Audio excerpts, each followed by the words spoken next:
नमस्कार दोस्तों, एक बार फिर से स्वागत है आपके अपने यूट्यूब चैनल थिंक लीगली में। और मैं हूं आपका दोस्त हिमांशु भोर। दोस्तों, एमपीएलआरसी का एक बहुत ही इंपॉर्टेंट टॉपिक लेकर के मैं आपके समक्ष प्रस्तुत हुआ हूं। हमने इसके पहले पढ़ा था राजस्व मंडल, हमने पढ़ा निस्तार पत्रक पढ़ा हमने, ठीक है। इसके बाद एक टॉपिक और पढ़ा था और आज उसके बाद में फिर आज मैं वाजिब उल अर्ज पे आपके साथ में चर्चा करने वाला हूँ। देखिए, ये टॉपिक बहुत ही इम्पॉर्टेंट है आपके, अगर आप एलएलबी कर रहे हैं या आप एमपीसीजे की तैयारी कर रहे हैं तो उसमें ये टॉपिक आता है, ठीक है। एमसीक्यूज में आपको देखने को मिलेगा, आपको लॉन्ग आंसर में भी देखने को मिल सकता है, ठीक है। तो चलिए, अब बिना देरी करते हुए हम क्या पढ़ने वाले हैं, वाजिब उल अर्ज, ठीक है। The Madhya Pradesh land revenue code 1959 का एक बहुत ही इंपॉर्टेंट टॉपिक। और दोस्तों, आपसे मैं एक नाराज़गी भी है कि आप मेरे वीडियोस देखते ज़रूर हैं लेकिन चैनल सब्सक्राइब भी नहीं करते हैं और वीडियो में लाइक भी नहीं करते हैं, और साथ ही साथ कमेंट भी आपको करना है कि किन चीज़ों के ऊपर आपको वीडियोस चाहिए, ठीक है। तो वो भी आप करिएगा। चलिए, बिना देरी करते हुए हम आगे बढ़ते हैं भैया अपने टॉपिक की ओर। देखिए, हमारा टॉपिक है वाजिबुल अर्ज, ठीक है। तो सबसे पहले समझिए कि वाजिबुल अर्ज क्या होता है। देखिए, इसके पहले हमने पढ़ा था निस्तार पत्रक। तो निस्तार पत्रक क्या होता है वो मैंने आपको बताया था पिछली क्लास में, ठीक है। उसी के साथ में एक टॉपिक पढ़ा जाता है जिसे हम कहते हैं वाजिब उल अर्ज, ठीक। तो वाजिब उल अर्ज क्या है वो समझिए, ठीक है। देखिए ना, तो देखने का प्रयास करेंगे आप यहाँ पे। यहाँ पे मैंने डेफिनेशन लिखा हुआ है। देखिए, वाजिबुल अर्ज, वाजिबुल अर्ज ऐसी भूमि या जल, ठीक, ऐसी भूमि या जल, ठीक है। तो भैया कैसी भूमि, तो आप बताएंगे कैसी भूमि, जो राज्य सरकार या किसी स्थानीय अधिकारी द्वारा नियंत्रित या प्रबंधित ना हो। मतलब जिसका नियंत्रण ना तो राज्य सरकार के पास में है ना ही स्थानीय अधिकारी के पास में। इसका मतलब क्या है, वो एक प्रकार से समझ लिए किसी एक व्यक्ति, प्राइवेट लैंड है, वो किसी एक व्यक्ति की लैंड है जिसमें क्या हो रहा है ना हो उसे रूढ़ियों के द्वारा अभिनिश्चित किया जा सकेगा। अब इसका मतलब क्या होता समझिए, वाजिबुल अर्ज ना, वाजिबुल अर्ज एक प्रकार का क्या होता है, एक प्रकार का एक पत्र होता है, ठीक। क्या होता है ये, एक प्रकार का पत्र होता है। अब इस पत्र में क्या किया जाता है, उनके, किनके, लोगों के जो रूढ़िगत जो अधिकार हैं उनका क्या लिखा जाता है, उनके रिकॉर्डों को लिखा जाता है। तो ये जो रिकॉर्ड है और इस रिकॉर्ड में जो रूढ़िगत अधिकार लोगों के लिखे गए हैं, तो वही जो पत्र कहलाता है, वही कहलाता है कि आपका वाजिब उल अर्ज कहलाता है। अच्छा, तो आपने तो पहले समझ लिया कि भैया वाजिब उल अर्ज क्या है। वाजिब उल अर्ज एक ऐसा पत्र है जिसमें लोगों के रूढ़िगत अधिकारों के बारे में क्या किया जाता है, लिखा जाता है, ठीक। अब कौन लिखेगा, कोई अधिकारी लिखेगा, वो आगे बताऊंगा। ये समझा आपने। अब किस संबंध में लिखता है, तो वो लिखता है भूमि और जल के संबंध में। किसके संबंध में, भूमि तथा जल के संबंध में। जैसे समझने का प्रयास कीजिएगा, ठीक है।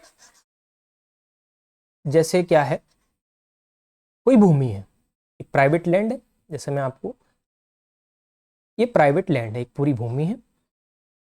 यहाँ पे कुछ घर है, यहाँ पे कुछ घर है, यहाँ पे घर है, यहाँ पे घर है। अब यहाँ पे एक रास्ता जा रहा है, ठीक है। ये किसी ना किसी की प्राइवेट लैंड होगी, ठीक है। अब यहां से एक रास्ता जाता है और ये रास्ता जो है ना, ये रास्ता बहुत सालों से लोग बाग इसका उपयोग करते आ रहे हैं, किसके, रास्ते के रूप में, ठीक है। तो रास्ते के रूप में उपयोग करते आ रहे हैं। अब ये है तो प्राइवेट लैंड किसी की, ठीक है। अब मान लीजिए हो सकता है इस व्यक्ति की हो, इस व्यक्ति की हो, इस व्यक्ति की हो, इस व्यक्ति की हो, ये वाला थोड़ा भाग इसका हो सकता है, ये वाला थोड़ा सा भाग इसका हो सकता है। तो यहां से मार्ग का रास्ता है। अब ये व्यक्ति ये नहीं बोल सकते कि भैया ये आप यहां से मत जाओ, ये क्या है, ये हमारी भूमि है, इस एरिया में हमारा अधिकार है, नहीं।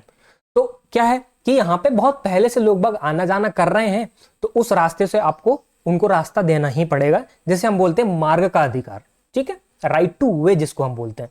तो यहां से रास्ता है। अब ये निस्तार माफ कीजिएगा, ये वाजिब उल अर्ज में कैसे आएगा, जब भूमि का जब सेटलमेंट किया जाएगा तो जो अधिकारी होंगे वो अधिकारी क्या करेंगे, यहाँ पे निकालेंगे कि भैया कौन कौन सी जो जगहें हैं वो रास्ते के लिए उपयोग की जाती है, या कोई कुआं है तो उसका पानी के लिए उपयोग किया जाता है, बहुत पहले से इसका उपयोग करते चले आ रहे हैं। तो उन चीजों को निकाल करके वो उस निस्तार पत्रक में डालेंगे कि भैया यहां से जो है वो भूमि का अधिकार, मार्ग का अधिकार है, या इस कुएं से जल लेने का अधिकार है जो पहले से चला आ रहा है। तो वो उस वाजिब उल अर्ज में लिख लेंगे, जो वो एक पत्रक है उसमें उनके अधिकारों को लिख लेंगे। जैसे आप यहाँ पे देख सकते हैं, मार्ग का अधिकार, सिंचाई के अधिकार, जहां से पानी प्राप्त होता है वहां सिंचाई का अधिकार, मछली पकड़ने का अधिकार, और अन्य जितने भी प्रकार के सुखाचार हैं वो सब इसके अंतर्गत आते हैं वाजिबुल अर्ज के अंदर। आई होप ये बहुत अच्छे से आपको समझ में आया होगा। अब हम आगे बढ़ते हैं कि इसका एमपीएलआरसी में क्या प्रावधान है वो देखिए। ठीक, अब ये देखेंगे आप, एक सेकंड रुकिएगा। चलिए, अब ये देखेंगे कि भाई एमपीएलआरसी का जो सेक्शन है आपका 242, तो 242 में वाजिबुल अर्ज का क्या किया गया है, प्रावधान किया गया है। अब ये 242 के कहता भैया कि इस संहिता के उपखंड अधिकारी प्रवृत्त होने के पश्चात यथा शीघ्र किसी भूमि या जल में जो राज्य सरकार या किसी स्थानीय प्राधिकरण की ना हो, जो उसके द्वारा नियंत्रित या प्रबंधित ना हो। ठीक है, इसका मतलब यह होगा कि भैया ऐसी कोई भूमि या जल, ऐसी कोई भूमि या जल जो राज्य सरकार या स्थानीय प्राधिकरण के नियंत्रित में और प्रबंधित ना हो, तो ऐसी भूमि के लिए ही क्या किया जाएगा, वाजिबुल अर्ज बनाया जाएगा। और उसको बनाने का काम कौन करेगा, एसडीओ साहब करेंगे हमारे। कौन करेगा, एसडीओ साहब क्या करेंगे, वाजिबुल अर्ज वो जो पत्रक है उसको बनाने का काम करेगा। अब इसके अंतर्गत क्या आएगा, सिंचाई के अधिकार आएंगे, मार्ग का अधिकार, अन्य सुखाचार और मछली पकड़ने का अधिकार। ठीक, की बाबत प्रत्येक ग्राम, अब ये याद रखिएगा, ये जो है ना वाजिबुल अर्ज प्रत्येक गांवों के लिए है। ठीक है, ये बात याद रखिएगा। और इसमें क्या किया जाता है, रूढ़ियों को विहित रीति से अभिनिश्चित तथा अभिलिखित करेगा, और ऐसे अभिलेख ग्राम के वाजिबुल अर्ज के नाम से जाना जाएगा। ठीक है, वही बताया मैंने कि रूढ़ियों के हिसाब से जो उनके अधिकार हैं उनको अभिनिश्चित करेगा, अभिलिखित करेगा, और वो ऐसा अभिलेख क्या कहलाएगा उस ग्राम के लिए, वो कहलाएगा वाजिबुल अर्ज। तो क्या समझा आपने, वाजिबुल अर्ज का मतलब क्या होता है, कौन से सेक्शन में प्रावधान है, तो 242 में इसका प्रावधान है। कौन बनाता है, कौन तैयार करता है, तो आप बताएंगे एसडी साहब वाजिबुल अर्ज तैयार करते हैं। ठीक है, नेक्स्ट आगे आइए। अब सब सेक्शन 2 पढ़िए। सब सेक्शन 2 कह रहा है कि भैया उपधारा 1 के अनुसरण में तैयार किया गया अभिलेख उपखंड अधिकारी द्वारा ऐसी रीति में प्रकाशित किया जाएगा जो विहित की जाए। अब उन्होंने जो वाजिबुल अर्ज जो बनाया है, जो अभिलेख तैयार किया है, उनको क्या करना होगा, उनको प्रकाशित करना होगा। और कैसे प्रकाशित करेंगे, वो प्रकाशित करेंगे जैसा विहित किया जाए, जैसा इनको प्रिस्क्राइब किया जाए। ठीक है, आइए सब सेक्शन 3 देखिए। ऐसे अभिलेख पे की गई किसी प्रविष्टि से व्यथित कोई भी व्यक्ति ऐसी प्रविष्टि को रद्द या उपांतरित कराने के लिए सिविल न्यायालय में वाद ऐसे अभिलेख के उपधारा 2 के अधीन प्रकाशित होने की तारीख से 1 वर्ष के भीतर क्या कर सकेगा, संचित कर सकेगा। अब मान लीजिए कोई व्यक्ति है जिसको जैसे एसडीओ साहब आए, एसडीओ साहब ने वाजिबुल अर्ज में उनके अधिकारों के बारे में बता दिया। अब उस चीज से कोई व्यक्ति व्यथित है, ठीक है, तो व्यथित व्यक्ति जाएगा सिविल न्यायालय, सिविल न्यायालय में वाद दायर करेगा। और वाद कब दायर करेगा, जब उस वाजिबुल अर्ज का क्या हो जाए, प्रकाशन हो जाए। और जिस तारीख से प्रकाशन हुआ है उस तारीख से लेके 1 वर्ष के भीतर।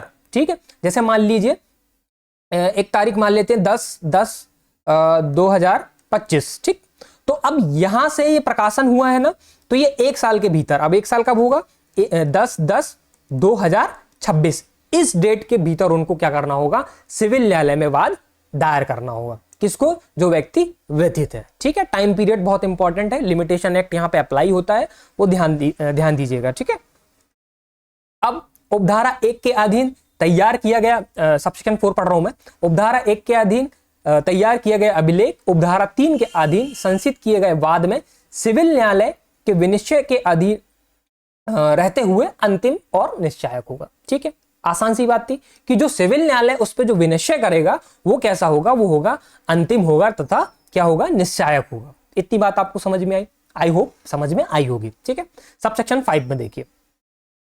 सब सेक्शन 5 उपखंड अधिकारी।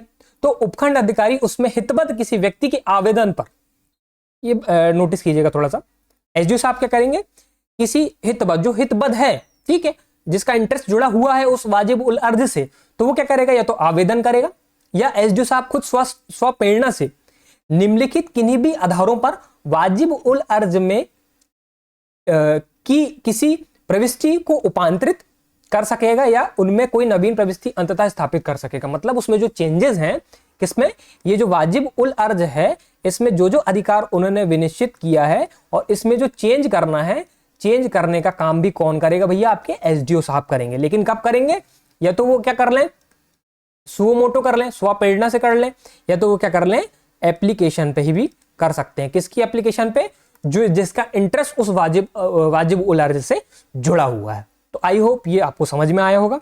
ठीक है, ये छोटा सा महत्वपूर्ण टॉपिक था जिसको मैंने बहुत ही आसान भाषा में आपको समझाने का प्रयास किया है, और मुझे लगता है कि बिल्कुल आपको समझ में आया होगा। ठीक है, और समझ में आया तो एक बार कमेंट भी करिएगा, ठीक है, कि सर हाँ बिल्कुल समझ में आया, ताकि मेरे को भी उससे थोड़ा सा प्रोत्साहन मिल सके कि भाई आप लोगों को जो चीज मैं डिलीवर करना चाह रहा हूं वो आप तक डिलीवर हो जा रही है। ठीक है, तो और एक बार और बोलूंगा कि भैया आप जब वीडियो देखते हैं तो लाइक भी करना है, कमेंट भी करना है, और सब्सक्राइब तो करना ही करना है। ठीक है मेरे भाई, चलिए तो मिलते हैं अपनी नेक्स्ट वीडियो में, तब तक के लिए नमस्कार।